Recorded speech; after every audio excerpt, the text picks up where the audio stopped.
discussion est consacrée à quelques questions qui tournent autour des âges des jumeaux dans le fameux paradoxe des jumeaux qu'on a déjà étudié dans les épisodes précédents. Et il sera séparé en deux. Il y fait en tout une demi-heure. La première partie d'une vingtaine de minutes répond à une question d'internaute sur l'âge des jumeaux dans le fameux paradoxe. Dans une deuxième partie, je vais m'intéresser à la même situation qu'avant, mais vue du point de vue du jumeau voyageur, et ça va me permettre d'aborder la question de la symétrie de la situation entre les deux voyageurs. Voilà. Alors la situation à laquelle on va s'intéresser maintenant, c'est une question qui a été posée par un internaute, et puis je vous propose d'y répondre ici ensemble.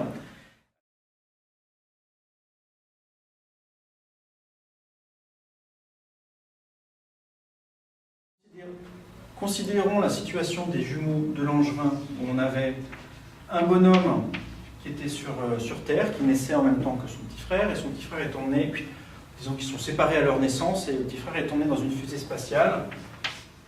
Le frère est emmené à sa naissance à une vitesse V importante, voilà, dans un vaisseau spatial, par exemple, qui part par là-bas.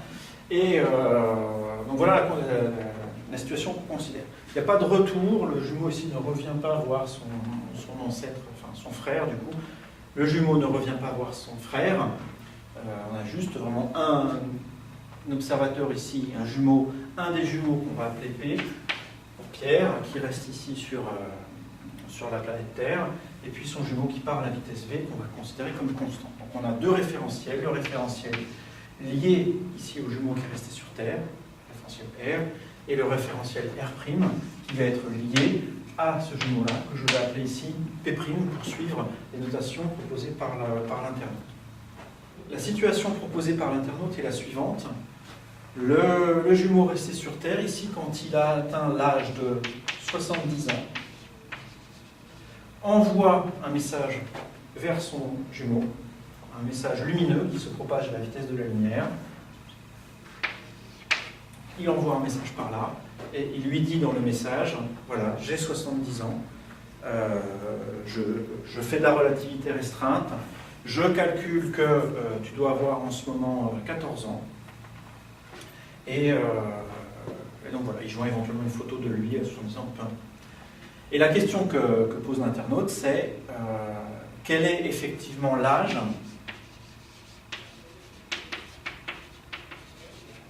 de P' quand P envoie le message.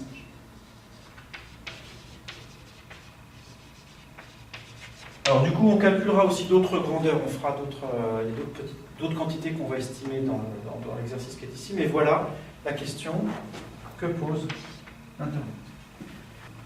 L'internaute propose une valeur pour cette vitesse, propose que la vitesse vale 2 racines de 6 sur 5 fois C. Ça semble un petit peu tordu, mais en fait ça donne une valeur de gamma qui est simple, puisque gamma, je calcule les carrés de gamma. Gamma 2, c'est 1 sur 1 moins cette quantité-là au carré, c'est-à-dire 4 fois 6, 24 divisé par 5, 24 25e. Ça fait, donc du coup, ça fait un cinquième. Donc tout ça, ça fait un 25e, ça fait 25. Et donc gamma vaut 5. Donc dans la situation ici, la valeur de la vitesse ici donne gamma qui vaut tout simplement 5. Je le mets ici parce qu'on va s'en servir dans la suite, ça va intervenir. Tel que j'ai décrit ici, la situation n'est pas forcément super claire. On a ici le bonhomme sur son référentiel R, qui envoie un message à un certain temps, lui là qui est en train de se balader. Et la première chose à faire dans cette situation-là, c'est vraiment de dessiner un diagramme d'espace-temps. Ça clarifie vraiment énormément la situation et les questions qu'on peut se poser d'ailleurs. Je vais faire ici un diagramme d'espace-temps qui est relié au référentiel R, c'est-à-dire je vais mettre ici X et T, les coordonnées dans le référentiel R, et je vais mettre les lignes d'univers des différents événements. Tout d'abord, on a P, donc lui qui est immobile dans le référentiel R, donc voilà la ligne d'univers de P. Alors en fait, elle commence même ici, si je prends pour T égale 0 la naissance. Voilà, avant il n'est pas né, il n'existe pas. Voilà. Et le jumeau qui a été séparé de P dès sa naissance part avec une certaine vitesse ici. La vitesse nous indique ici la pente de cette ligne d'univers, ici que c'est P, voilà. Donc la naissance des deux jumeaux, il y en a un qui reste sur Terre, l'autre qui part à la vitesse V, donc avec le facteur de Lorentz gamma égale 5. Quand T a 70 ans, disons que c'est ici, il envoie un message à la vitesse de la lumière vers P'. Je vais représenter la ligne d'univers du message. Voilà, c'est une ligne ici à 45 degrés si je prends soin de prendre x était dans les bonnes unités, par exemple t en années et x en années-lumière. Dans ce cas, effectivement, la vitesse de la lumière vaut 1 dans le système de coordonnées. Donc la pente ici vaut 1 et donc on a une pente qui est inclinée à 45 degrés. Donc voilà le message. Et l'événement qui est ici, c'est l'événement auquel P' reçoit le message. Ici, P envoie le message et là, P' reçoit le message. Ce qu'il faut arriver à décrypter ici, quand on a ce type de diagramme, c'est quelle est la question qu'on se pose. C'est vraiment ça, en fait, plus que la réponse, ça va être facile, c'est vraiment quelle est la question qu'on se pose. La question, c'est quel est l'âge de P', de lui, quand P envoie le message. Quand P envoie le message, le quand, ça veut dire au moment où. Attention, relativité restreinte, il faut faire attention, c'est le moment où, ça dépend du référentiel dans lequel on se place. Donc il faut bien préciser ici de quoi on parle. Quand P envoie le message, c'est-à-dire l'événement qui est ici, le quand, on va l'interpréter par dans le référentiel R, c'est-à-dire au même temps T. Au même instant T que celui-ci, quel est l'âge de P'. Donc déjà, au même instant que, je vais le représenter ici par une ligne horizontale. La ligne horizontale qui est ici représente tous les événements qui ont lieu en même temps que P envoie le message dans le référentiel R. Et on peut se poser la question quel est l'âge de P' à cet instant-là, c'est-à-dire quel est l'âge de P' dans l'événement que je vais indiquer en bleu ici. Donc voilà, la question ici, c'est quel est l'âge de P' ici. Cette question en soulève une autre. Qu'est-ce que l'âge? Qu'est-ce qu'on appelle l'âge de P'? Ça semble un petit peu évident. Nous, dans la vie de tous les jours, quand on veut l'âge de quelqu'un, si vous voulez votre âge à vous, ce que vous faites, c'est que vous prenez la date d'aujourd'hui, l'année d'aujourd'hui, vous retranchez l'année de naissance, et la différence, ça vous donne votre âge. Ben ça, c'est pas du tout comme ça c'est pas la bonne manière de faire, en fait, dès qu'on a des grandeurs qui deviennent relativistes. À cause de la dilatation des durées, il peut très bien s'être écoulé en temps subjectif, beaucoup moins que la différence des temps. On va voir que d'ailleurs ici, c'est le cas pour P'. L'âge, c'est une quantité en fait qui n'est pas du tout ambiguë, et si on essaye de ne pas trop se creuser la tête et juste de dire intuitivement comment on voit ça, c'est le nombre d'années qui s'est écoulé pour la personne. Pour vous, votre âge, c'est quelque chose qui est vraiment très bien défini. Vous pouvez avoir à chaque fois, vous pouvez avoir sur vous un dispositif qui compte le temps, et puis à chaque fois qu'une année s'écoule, ça ajoute 1, et puis vous lisez le nombre d'années qui se sont écoulées depuis votre naissance, si vous trimballez ce dispositif depuis votre naissance. Ce dispositif vous suit, donc c'est pas lié à la manière dont le temps s'écoule ailleurs, c'est vraiment le temps, c'est vraiment la manière dont le temps s'écoule pour vous, et l'âge, du coup, c'est vraiment le temps qui, pour vous, s'est écoulé depuis votre naissance. C'est ce qu'on va appeler votre temps propre. Donc l'âge, c'est le temps propre qui s'est écoulé depuis la naissance. L'âge de P', c'est le temps qui, pour lui, s'est écoulé depuis sa naissance. Du coup, dans le référentiel qui est ici, l'âge de P', ce n'est pas le temps T qui s'est écoulé là, dans R, mais c'est le temps qui s'est écoulé dans R'. Donc la question qu'on se pose, c'est quel est le temps T' de cet événement-là? C'est ça qui va nous donner l'âge de P'.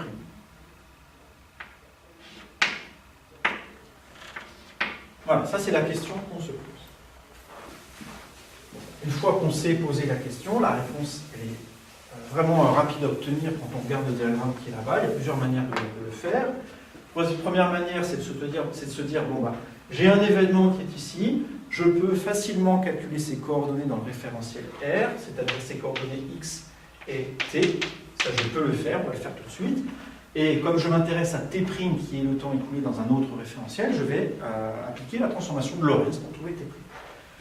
Alors, comment on a ces deux choses là-bas? Ça, c'est facile. T, c'est 70 ans, ça c'est l'hypothèse de départ, c'est la question qu'on se pose. Quel est l'âge de T' quand T vaut 70 ans?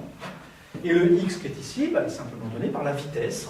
Voilà, en 70 ans, le P' qui va à la vitesse V a parcouru la distance V fois T, tout simplement. Ce que je peux aussi écrire, C fois bêta T si on veut introduire le facteur bêta. Et voilà, c'est simplement donné par ça. Ça, ce sont les coordonnées dans le référentiel R. Maintenant, si je veux celle encore dans le référentiel R', je vais juste écrire T' en fait. T', c'est gamma, facteur de T, moins bêta X sur C. Donc ça, c'est la transformation de Lorentz pour passer d'un référentiel à un autre. je vais arranger un petit peu cette expression-là, puisque le x qui est ici, on en a une expression, là, c'est c bêta t, donc je vais le remplacer. Ça fait gamma facteur de t moins, les c simplifient, bêta 2 fois t. Voilà.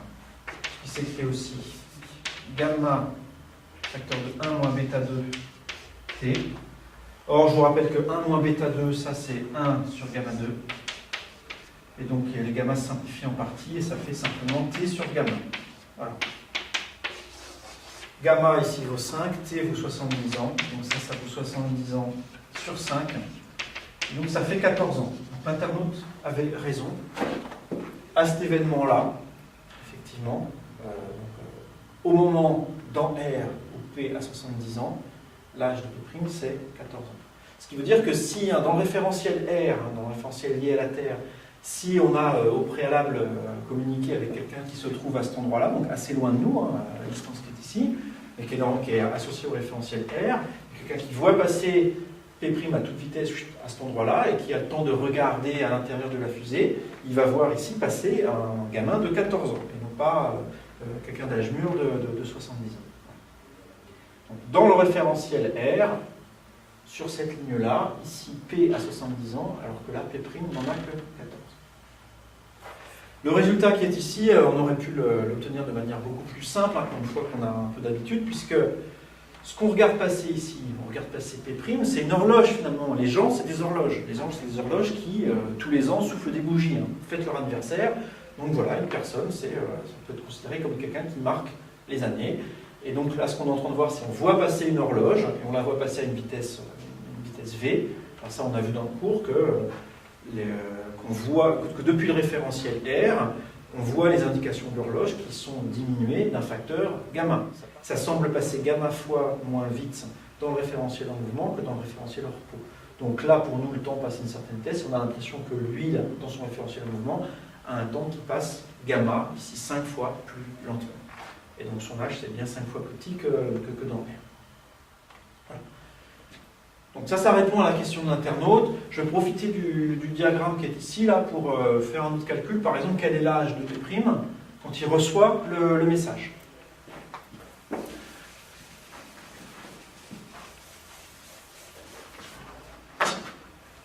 Une question que je me pose. Quel âge a P' quand il reçoit le message?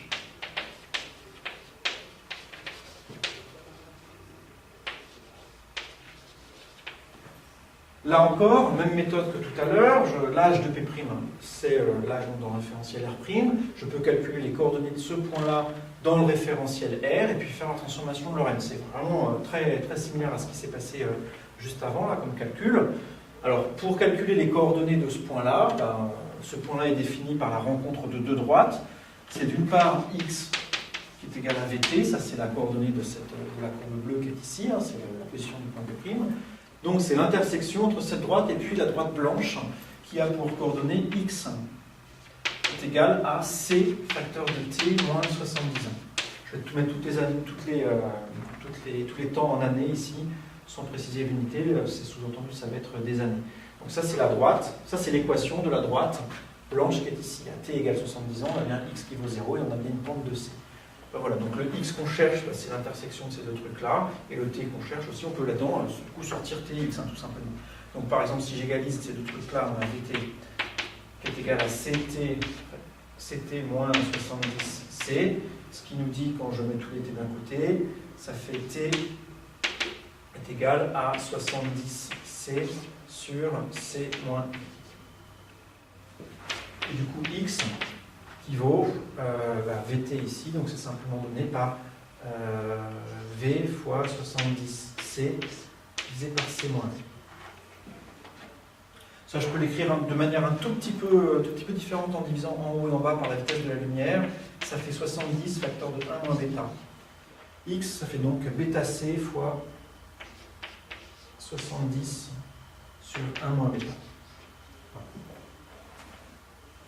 Donc ça, ce sont les coordonnées dans R de l'événement qui est ici. P' reçoit le message. Nous, ce qu'on se pose la question suivante, que vaut T', comme tout à l'heure, ça fait gamma facteur T moins bêta X sur C. c'est reparti. T, ça fait 70 facteur de 1 moins bêta, moins bêta 2, C, sur C qui est simplifié avec celui-là, fois 70 sur 1 moins bêta. Là encore, il y a plein de choses qui se mettent en facteur. On se retrouve avec 70 facteur de 1 moins bêta, gamma, facteur de 1 moins bêta 2. Comme tout à l'heure, ça fait 1 sur gamma 2, donc fois ça fait, il reste que 1 sur gamma. Donc on se retrouve avec 1 sur 70 sur gamma, 1 sur 1 moins bêta. Ça c'est P'. Donc ça c'est l'âge. Ça c'est l'âge de P' quand il reçoit effectivement le message de son jumeau. Quand on fait le calcul numérique ici du T', on trouve un temps de l'ordre de 700 ans. Pour T', donc un âge qui est énorme. Alors ici c'est simplement dû au fait que la vitesse ici est proche de celle de la lumière. Donc les deux droites qui sont ici sont quasiment parallèles, donc vont se rencontrer vraiment extrêmement plus loin. Ou dit autrement, en 70 ans, le jumeau ici a déjà pris beaucoup d'avance. On envoie un signal à la vitesse de la lumière et il est en train de courir après. Donc le message à la vitesse C est en train d'essayer de rattraper le jumeau qui va à une vitesse un tout petit peu inférieure à C, mais pas beaucoup. Et donc ça met beaucoup de temps pour qu'il rattrape. Et donc P' a un âge vraiment très vénérable à ce moment-là. Pour finir, on peut se poser la question de quel est l'âge de P à cet instant-là. À cet instant-là, dans R. C'est-à-dire quand P' ici est en train de recevoir le message, donc, quel est l'âge de P à ce moment-là, donc quel est le temps T qui est là. Mais ça, c'est vraiment extrêmement simple à faire. Ça se fait quasiment sans calcul. Alors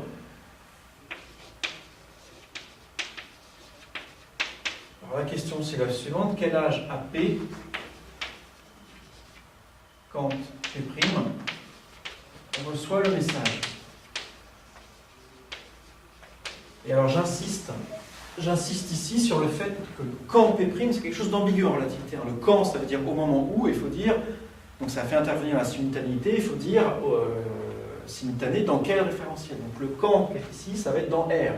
Quel âge a P au moment où dans R, P' reçoit le message. C'est-à-dire au même instant dans R que l'instant auquel P' reçoit le message. Donc c'est bien le temps qui est dessiné en pointillé ici.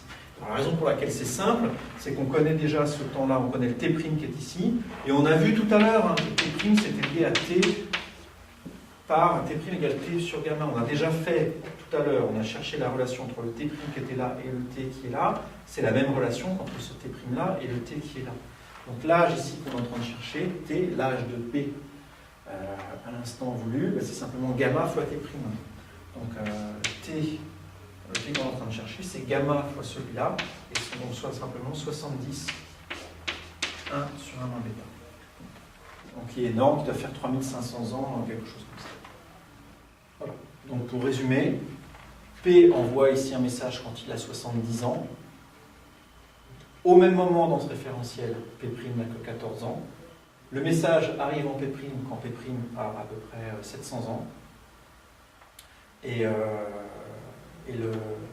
à cet instant-là, à l'instant où P' reçoit le message, P, lui, a 3500, quasiment 3500 ans.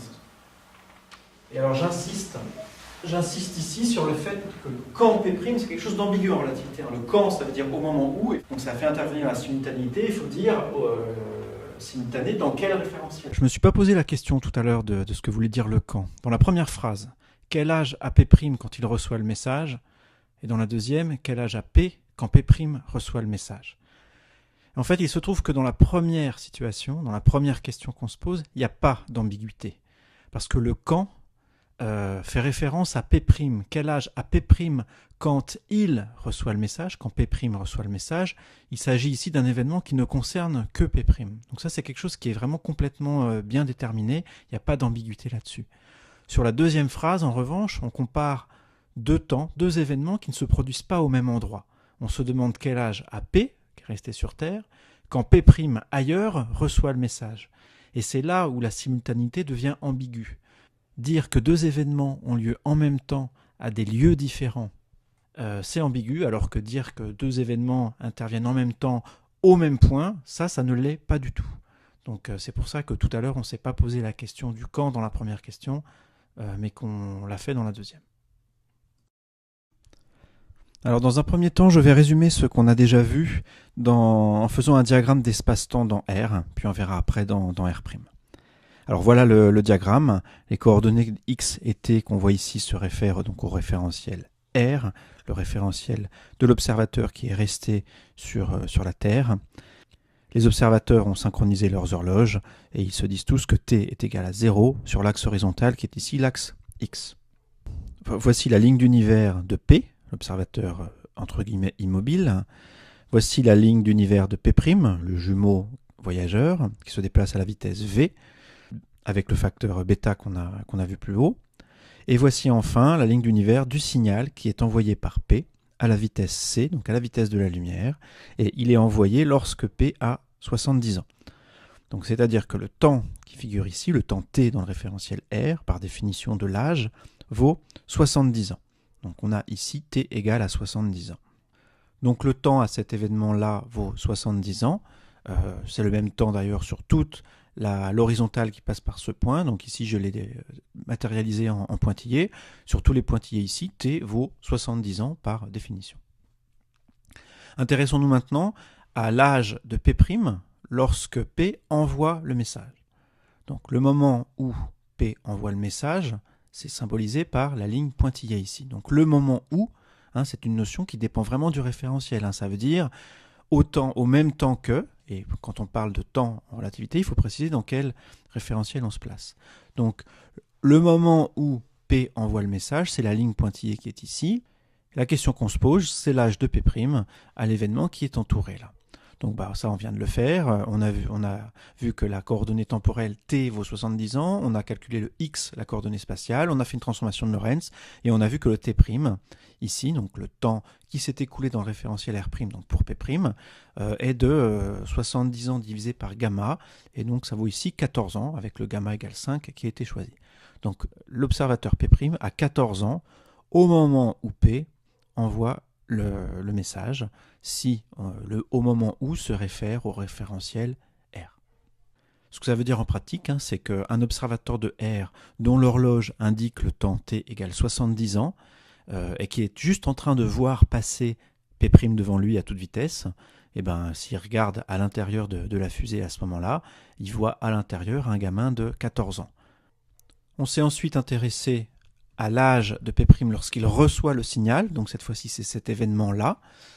Pour ça, on a calculé le temps t auquel correspond cet événement. Donc on a étudié le croisement des deux droites, la ligne d'univers du signal et la ligne d'univers de P'. On a calculé que le t qui est ici vaut 70 sur 1 moins bêta, et ça valait ça 3465 ans. Et puis encore une fois, avec une transformation de Lorentz, on a vu que ça correspondait à un temps t' ici de 693 ans. C'était 1 sur gamma facteur de 1 moins bêta fois 70 ans. Donc P' a 693 ans quand il reçoit le message. Et dans le référentiel L, à ce moment-là, lorsque P' est en train de recevoir le message, P a 3465 ans. Donc voilà l'ensemble des données dans le référentiel R. On va maintenant analyser la même situation, mais vue depuis le référentiel R'. On va tracer un diagramme d'espace-temps dans ce référentiel R', donc voici déjà les axes x' et t'. Donc voici tout d'abord la ligne d'univers de P', qui est immobile dans ce référentiel par définition. Le jumeau P est maintenant le jumeau voyageur, donc lui il se déplace avec une vitesse moins v, avec le même bêta que précédemment, donc voici sa ligne d'univers, et voici la ligne d'univers du signal envoyé par P. Vu la situation qu'on considère, P est âgé de 70 ans quand il envoie le signal, donc ça veut dire que c'est son temps t à lui qui vaut 70 ans, et on peut se poser la question de quel est le temps t' correspondant dans le référentiel R'. Cette question est extrêmement claire et précise. Imaginez que les observateurs du référentiel R' là, soient tous en train de regarder passer le jumeau P. Donc il y a un des observateurs qui à un moment donné regarde dans la fusée et voit P en train de souffler ses 70 bougies sur son gâteau. À ce moment-là, cet observateur regarde sa montre ou se demande tiens quel âge j'ai. C'est ça le temps t' qu'on est en train de chercher. Donc c'est l'âge de l'observateur de R' qui est en train de regarder P fêter son 70e anniversaire. On pourrait se dire, mais attention ça va être une erreur, on pourrait se dire on vient de le faire en fait, ce t' c'est 14 ans. On a vu tout à l'heure que si t vaut 70 ans, alors t' vaut 14 ans. Attention, Le temps t' dont on parle ici n'est pas le même que tout à l'heure. Et c'est là vraiment le point subtil de tout l'exercice qui est ici. Dans les deux cas, dans ce qu'on a fait tout à l'heure et ce qu'on fait maintenant, on s'est posé la question suivante. Quel est l'âge de P' lorsque P envoie le message? C'est la même phrase dans les deux cas et on pourrait se dire la réponse va être la même. Encore une fois, j'ai insisté sur ça tout à l'heure et je vais le refaire encore une fois, le mot « lorsque » n'a pas le même sens dans les deux référentiels. L'âge de P' lorsque P envoie le message, ça ne veut pas dire la même chose dans R ou dans R'. Le mot « lorsque » en français, ça veut dire « au même instant que celui-ci ». Lorsque P envoie le message, ça veut dire à l'instant où P envoie le message. Ça veut dire au même instant T dans R et au même instant T' dans R'. Alors répondons maintenant à cette question. Quel est l'âge de P' lorsque P envoie le message en se plaçant dans le référentiel R'? On a étudié déjà longuement ce genre de situation là. Depuis le référentiel R', on est en train de voir passer quelqu'un en train de vieillir, autant dire une horloge, et les indications de ces horloges nous semblent défiler à une vitesse gamma fois moins importante que dans le nôtre. Donc s'il s'est écoulé 70 ans dans le référentiel R, et ce référentiel est en mouvement par rapport à R', il s'est écoulé 5 fois plus, ici gamma fois plus, dans R'. C'est-à-dire qu'on a le temps T' qui vaut 70 fois gamma, c'est-à-dire 350 ans. Donc il s'est écoulé 350 ans dans le référentiel R', lorsque P a 70 ans, toujours dans le référentiel R'. Si, comme tout à l'heure, les observateurs de R' se mettent d'accord et se disent on va prendre tous les gens qui sont nés en même temps pour nous, qui ont le même âge dans R', on va en mettre un petit peu partout et puis ils vont regarder passer l'observateur P. Celui qui est en train d'assister au 70e anniversaire de la fusée, qui regarde dans la fusée et qui voit P en train de fêter ses 70 ans, cet observateur-là dans R', il a 350 ans. On peut aussi, pour terminer l'exercice, calculer l'âge de P' quand il reçoit le signal en se plaçant dans le référentiel R'. Et ça, je vous laisse le faire à titre d'exercice. Il suffit de calculer l'équation de la droite rouge, la droite du signal, et de calculer son intersection avec l'axe des ordonnées, la droite verte. Et vous allez trouver que cet âge, P', vaut, de suspense, il vaut le même que tout à l'heure, c'est-à-dire environ 693 ans, donc c'est avec l'expression qui est indiquée là, c'est la même que celle qu'on avait trouvée tout à l'heure. Enfin, pour les plus courageux, vous pouvez calculer l'âge de P au moment où P' reçoit le message, en se plaçant dans le référentiel R', et vous allez trouver les résultats qui sont indiqués ici en ce moment-là.